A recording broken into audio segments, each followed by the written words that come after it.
मेरी मुलाकात कई सिखों से भी हुई, टेलीफोनिक भी रब्ता हुआ।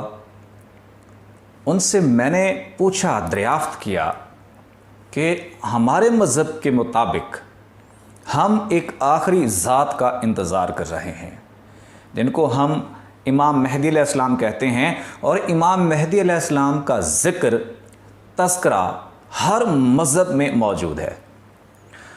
आपके मज़हब के मुताबिक जिस आखिरी ज़ात ने आना है, आपका मज़हब उसको किस तरह मुतारफ़ करवाता है, वो कौन सी ज़ात है और किस तरह आएगी? तो उन्होंने बड़ी दिलचस्प मालूमात दी। मैं चाहता हूँ उस सिख मज़हब के मुताबिक जो आखिरी ज़ात ने आना है, उनके आखिरी गुरु ने आना है, वो मैं उस चीज़ की वजाहत कर दूँ।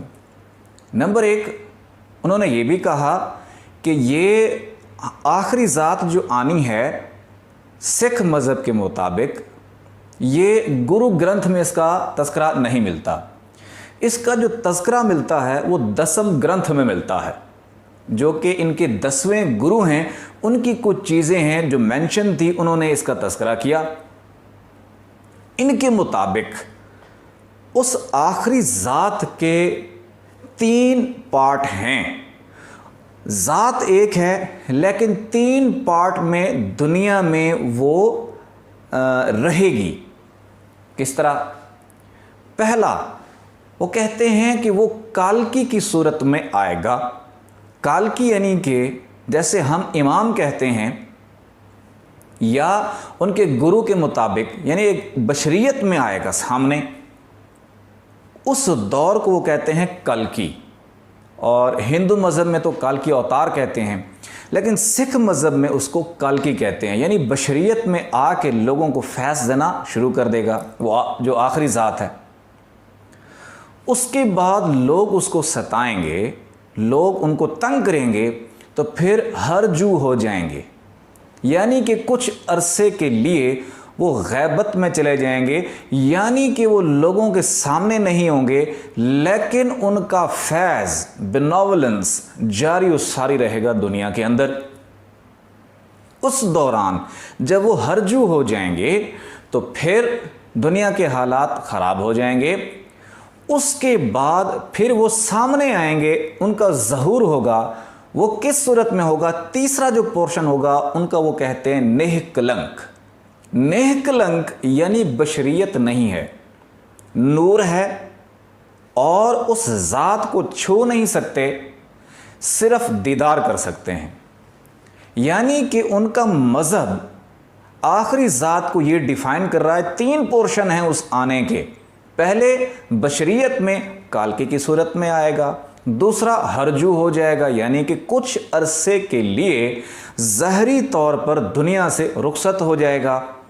तीसरा पोर्शन, जो तीसरा हिस्सा है उस ज़ात का, वो नेह कलंक यानी नूर की सूरत में दुनिया में ज़ाहिर हो जाएंगे, और वो दीदार तो हो पाएगा लेकिन ज़्यादा करीब नहीं जा पाएंगे। बिल्कुल यही अकीदा इस्लाम में है। इस्लाम में क्या कहा जाता है? इमाम मेहदी अलैहिस्सलाम बशरियत में होंगे, बशरियत में लोग सताएंगे, तंग करेंगे। हर इमाम के साथ ऐसा हुआ है, इतना कि वो दुनिया से मायूस होकर कुछ अरसे के लिए चले जाएंगे। और जो चले जाएंगे वो हिस्सा क्या है? वलियों ने भी इसकी मुकम्मल वजाहत की, उसको गैबत कहा जाता है।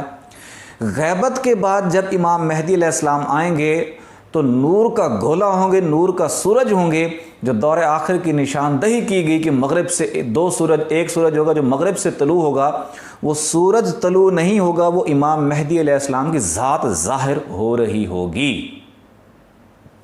ज़ात वो एक है, लेकिन उस एक ज़ात का तज़किरा हर मज़हब में मौजूद है, और हर मज़हब वाला अपने अपने जो उसका दायरा है उस मज़हब का, उसके मुताबिक उस ज़ात को मुतारिफ़ करा रहा है। लेकिन वो ऐसी ज़ात है इमाम मेहदी अलैहिस्सलाम, ऐसा ना कभी कोई आया है ना कोई आएगा, क्योंकि जिस हस्ती ने भी, जो हस्ती भी आई है बशरियत में आई है, लेकिन जो आने वाली हस्ती है ये ऐसे रूप में आएगी ऐसा कभी नहीं आया। रूहानी तौर पर फ़ुकरा को, वलियों को, नबियों को दीदार तो हुए हैं, लेकिन ज़ाहरी तौर पे दुनिया में मुकम्मल ज़ाहिर हो जाना, ये एज़ाज़ इमाम मेहदी अलैहिस्सलाम को है। तो वो लोग जो इस वक्त जो इमाम मेहदी अलैहिस्सलाम गैबत में हैं, जो कि सिख मज़हब के मुताबिक हरजू हैं, और वो आने वाले हैं, हम कह रहे हैं इस्लाम में, मुसलमान हम कह रहे हैं इमाम मेहदी अलैहिस्सलाम का ज़हूर होने वाला है, और जो सिख मज़हब है वो ये कह रहे हैं कि कल की जो आने वाले हैं वो निष्कलंक होने वाले हैं, ज़ाहिर होने वाले हैं, ज़ात एक है, हर मज़हब अपने मुताबिक उस ज़ात से फैज़ लेगा। इसकी मिसाल तो ऐसे है जैसे सूरज है, सूरज से सब फैज़ याब हो रहे हैं, लेकिन अपनी अपनी इस्तेदाद के मुताबिक फैज़ याब हो रहे हैं। अगर सिख मज़हब वाले ये चाहते हैं कि जो आने वाला निष्कलंक है उसकी कुर्बत हासिल हो सके, तो कैसे होगी उसकी कुर्बत? क्योंकि वो ज़ात सरापा नूर है, सरापा नूर, निष्कलंक बशरियत है ही नहीं, नूर ही नूर है। और उस ज़ात के करीब भी वो जा पाएगा जिसके दिल में नूर होगा, जिसकी रूह में नूर होगा, जिसका सीना नूर से मुनव्वर होगा।